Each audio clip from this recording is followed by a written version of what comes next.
Welcome back to the Weekend Warrior Show Recap Podcast. I'm Ty from Unemployed Architect, sitting down with Kyle Yap here again for, what, the fourth time, yep. Which is awesome. Happy to have you back, and we're here to kind of talk about your adventure to Nashville, mostly, Yes. I think. So that was enjoyable. How it kind of came about was just deciding that I wanted to go down there and visit, and got the approval from the wife. So I was like, all right, let's start Always planning need that. this. So she's got 3 friends that are triplets that she's been friends with since, I don't know, it was junior high or high school, but each one of the triplets works at a different bar. Some downtown, some more up in Music Row, or there's a couple different areas down there that was really fun to visit. But the kind of general idea was that each one of them pretty much got me a gig or someone to contact, and then another friend got me in touch with a couple other people. So it's just a unique scene down there. So no one gets paid for the gigs that they're playing. It's a lot of Tips, right? Yeah, a lot of tips only. You can get spotlight opportunities where you can get, like an hour and a half, 2 hours set just by yourself. You can go down Broadway and play 3-4 hours worth of covers and just play for tips, and $20 for requests. And if you're if you pay $50 to let you get up there and play a song, I didn't want to do that at all. But so the other kind of adventure You pay is $50 to get up and wow. play for maybe 2 songs, right? If you wanted to. So that's one way to tip too. Is, hey, give me $50, I'll let you get up here and do it for me. Right. But the other kind of unique setup is the songwriter rounds. Yeah. Which is a very unique and very enjoyable, and I would love to start maybe even doing something similar to that here around town. That would be great. I used to do one here around town. Kirk from Brushfire, or Brushville, used to be Brushfire. Mm-hmm. He used to run them back in it was like, I want to say, probably 2010, so 12 years ago.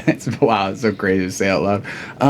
But yeah, so I don't know. I did always find like those were a little bit awkward. I don't know, because you're sitting on stage while and you have your guitar in your hands, but you're just listening. It's just something I feel like that takes a little bit of probably getting used to. Mm-hmm.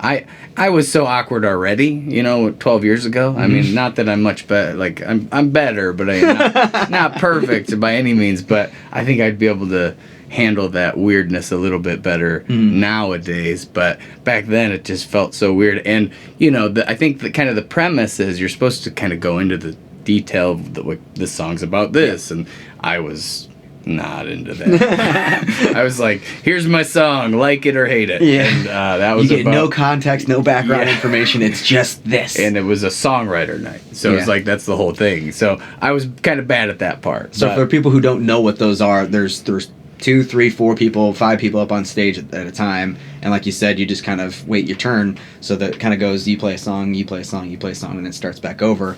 Usually 3 to 4 people up there, and then you get to play 3 to 4 songs. So it ends up being about an hour worth of time, which is great for a bar, because then they can just stack these up like a conveyor belt where, hey, here's 1 hour with 4 artists, the next hour, hey, here's another hour with 4 different artists. It's a great way for the venue to share the stage and share a platform for these artists to play at, but again, there's no pay for it, and you're usually buying your own drinks as well. So it's right. So you get 3 rounds of 5 people, that's 15 people guaranteed built in that are probably going to be drinking all night. So that's like a good business strategy for them, for the bar. Right. And so one of the nights that we played, it was there was 4 of us up there, and by the second song, you kind of start getting a feel for the people up on there, and if they'll let you get away with it. So like, start adding a little bit of a humming harmony at the second chorus, and by the third chorus you might be able to sing a little bit of the lines and the harmony.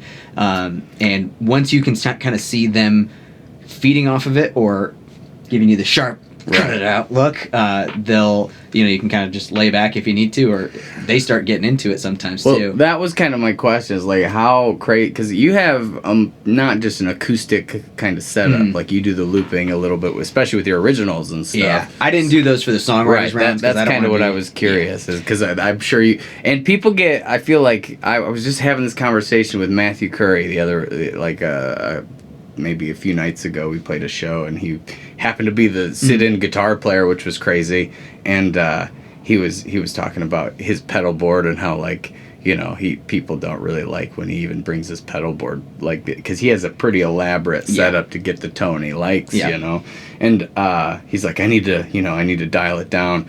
But I mean, it's such a funny idea to me, because it's like, that's your expression. Like, why do you have to dial it back on account for that Nashville crowd? And I've heard the same thing with Blair went down there a few times, and he's like, man, they just like they keep the vocals on every vocal so dry. It's like, all these people sound great, but they would sound so much better if they just put like a little bit of reverb on the vocal, which, so, not all about the effects like at all down there, right? Yeah. Well, it depends. So I didn't want to be that guy who shows up, it's only 2 pedals and it takes me probably 4 minutes, but I don't want to be the guy who has to, like, get through the process of bring my own gear, setting it up, putting the cables in, and like everyone else is just kind of sitting up there ready to go. So I didn't, like, especially for the songwriters thing. So if you're only playing 4 songs, it's not really worth it to go through the extra 4 minutes to set up, or 3 minutes to set up the pedals when that's already the length of a song. Yeah. So for the songwriters rounds, I didn't, but I wanted to.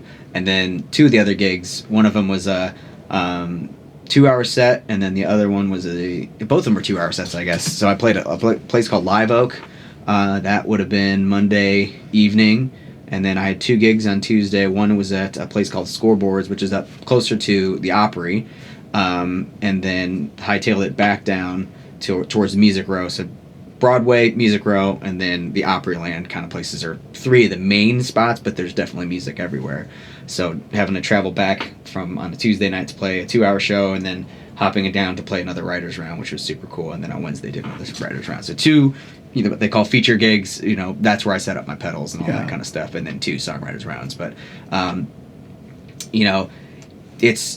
not one who likes to just sit there and talk about tips or request from do like, hey, do you want to hear a request?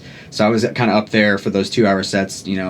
Made, I think, like $29 in tips. So I probably could have done better at it. And I think that's one of the things you kind of swallow your pride and just say, if and with you can probably do a lot of covers that people would maybe request. I mean, I feel like I would struggle even harder with that. I mean, I know a lot of songs, but they're a little bit more, I can't just like deep cut sometimes, and then it's just like, I can't just like pull something out of my hat, kind of. I feel like you have more. I've seen you in real time. Somebody requests a random song, and you do like a verse and a chorus, and kind of, it's enough to make them happy, And I've gotten a little bit better over the years with that, but it's really almost through teaching, because I've had to learn some of these songs that I probably never would have if I hadn't been teaching. But so you just were like, I'm not gonna do it, kind of. I had no problem taking requests but it was just when you're the first person playing for an evening, like the first night, the bar was opening up as I was playing my first gig, so there wasn't as much of a crowd to request tips from or play requests for, which was fine, because it was like, okay, settle your nerves, you're in Nashville. It's no different than any other gig you play. It's just a slightly bigger feeling, and that's one of the things that comes with going down there too, is people just think, you made it down to Nashville, you got a couple gigs, like, he's doing it great. It's like, it's fun to have that little bit of extra oomph and motivation and kind of the clout that comes with playing in a bigger city and doing the tour, doing the Nashville kind of thing, doing a visit. And I probably could have done better about posting what I was doing and when, but I had my wife with me, and she ended up was able to come. And we got just like an Airbnb, and we also stayed at a place called the Dive Motel, which is just a refurbished old motel that's got this 70s vibe, like early 70s vibe to it, and the pool's got like the Wonder Years or like a bowling alley kind of color scheme. So that was a super super neat experience to stay at a place called the Dive. Like going back in time. Going back in time for sure. Even the people that they hired to work there, like they were all kind of like retro in style, or more unique characters. And I mean, if you're gonna work in a hotel, you're gonna be kind of with that kind of a vibe to it. I mean, it is very, very much so felt like a swingers hangout. Like they just rent it out in the summertime and just had bags of drugs to throw to people. Craziness probably happens there. So, well, that's awesome. So this was your first time down in Nashville, right? This is probably my fifth time, but first time solo. Okay. So I've been down there 2 or 3 times with different bands, just kind of doing one-off shows. Usually staying, playing a gig one night and then heading back out of town. So nothing of too much exploring. But I was actually planning. Right out of high school was kind of thinking about going down to Belmont. So I did 2 years at Heartland, which turned into 10 years to get a degree, but that's a different story. But was traveling down there when I was like 18 years old to just scout the area out, like looking for an apartment. It was going to be Belmont University, which has a really cool music business program, music engineering, and all that kind of good stuff. And obviously, the connections you can make in a city like that are huge. I always still tell myself I'm glad I didn't move down there because I ended up going on tour. That was kind of the reason I didn't. College took me significantly longer.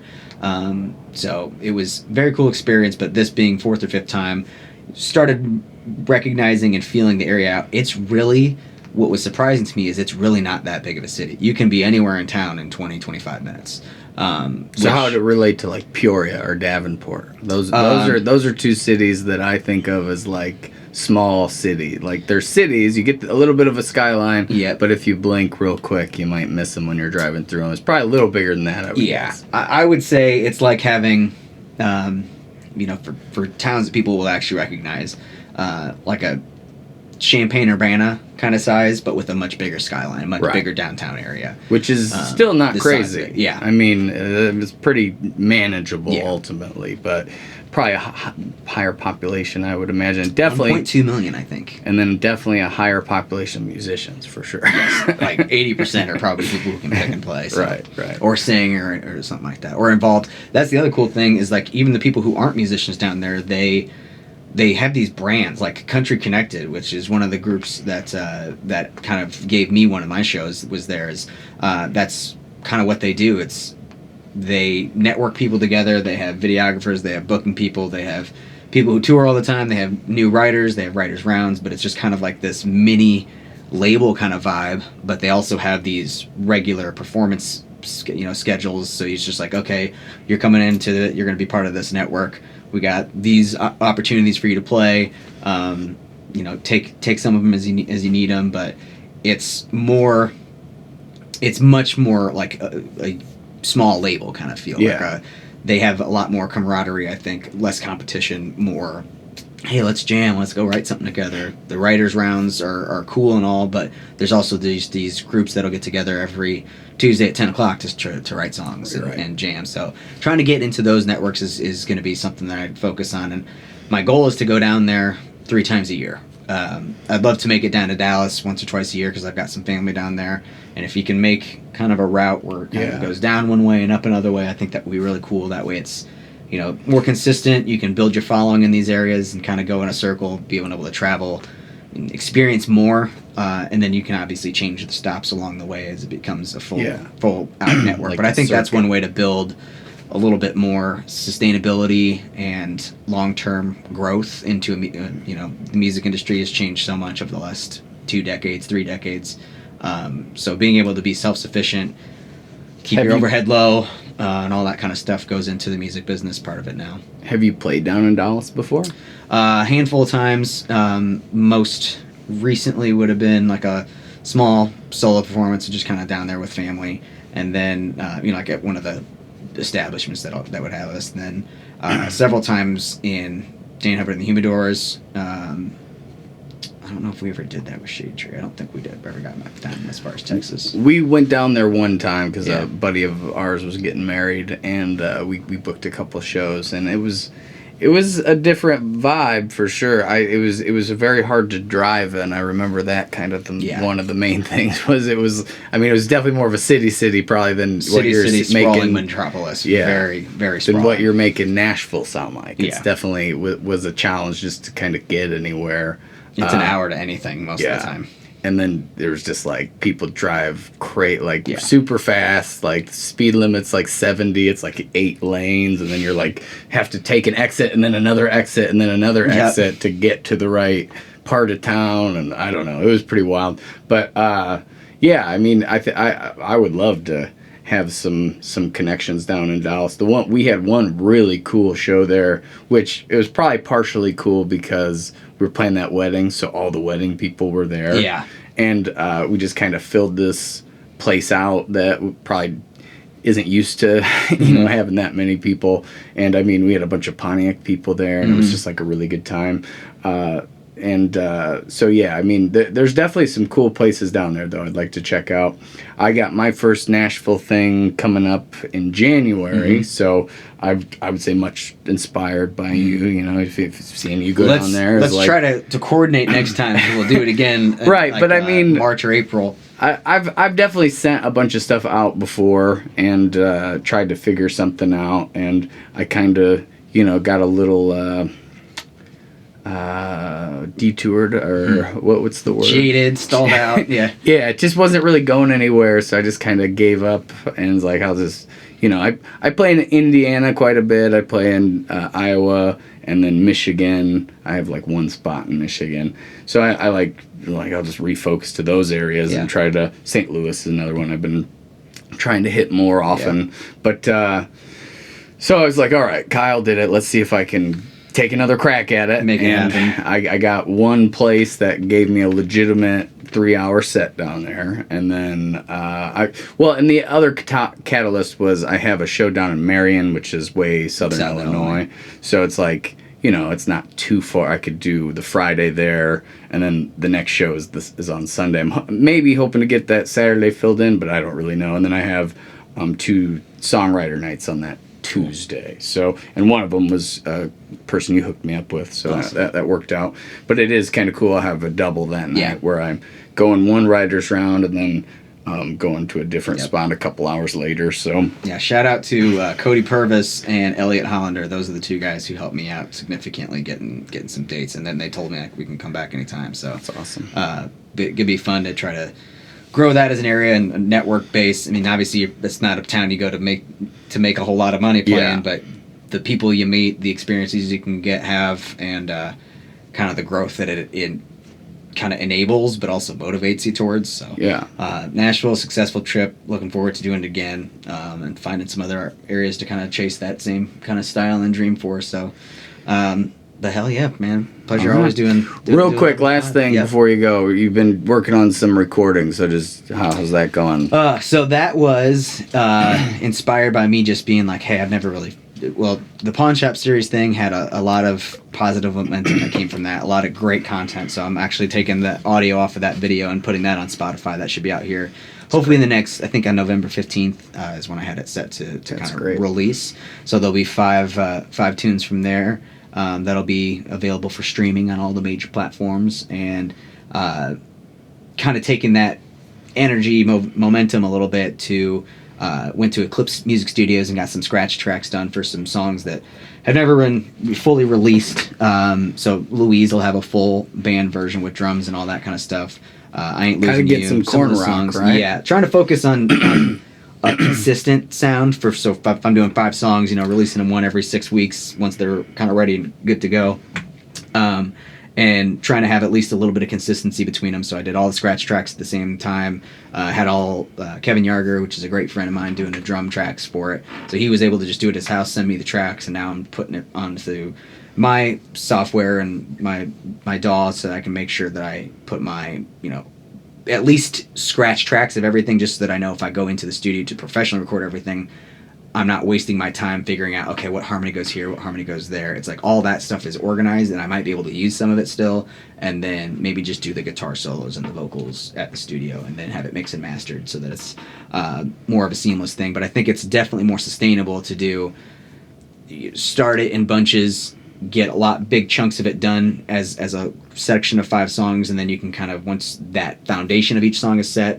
then you can go back through and spend a little bit more time on each song, and as they get released. I think that's a good way to start structuring releases, is every 6 to 8 weeks, new song. They call that a waterfall release, I believe. So I think part of the thinking with that is if you do end up and release it as a full album at the end, if you use the same number on it, those streams that you're getting along the way, they will count as streams for your album the day one when it comes out, so it puts it up a little bit higher in the algorithm, and I think that's probably a great idea. And then once you have one song, you know, if they hit that follow button, which is always what artists need, is that follow button and that subscribe, and that likes, share, subscribe, follow. Yep. So the kind of point of making that, so when you release one song, you know, they hit the like button, they hit the follow button, you know, 68 weeks later, the second song comes out and they get notified to do that. So then they listen to that, and of course Spotify being a playlist, trying to keep your attention, it goes back to that song that was released 6 to 8 weeks ago, and that kind of keeps the momentum. So now you got 2 songs, and then when week 3 comes out, or single 3 comes out, we got boom, the new one's up top, second most recent one, and then the most furthest one back, and it's just, like I said, a waterfall. Keeping the attention on it for a longer span of time, and the momentum. As opposed to releasing and having, you know, 1,000 plays in the first weekend, and then it kind of falls off, and you don't have anything else to release. And nobody gets to track 6 also. I mean, that is part of it. You gotta, you know, I'm not saying every song necessarily needs to be heard by everyone. It's a banger. Yeah, if it's a banger, you don't want to put it late in that track list for that album. But this way, it doesn't matter where it comes, because you're going to get that single kind of bump with it. So if it is a great song, but, you know, maybe it's song number 5, people still get to hear it, and it's in, like, appreciate it. And the other thing is, like, you know, trying to get, like, we had a 14-track studio album, which was pretty ridiculous. But expecting anybody to sit down and listen to that whole thing is a lot to ask of anybody at the level that I'm at. So it's like, you know, I think one 3-minute song, we can check that out. One 14-track, you know, 60-minute album, maybe not so much.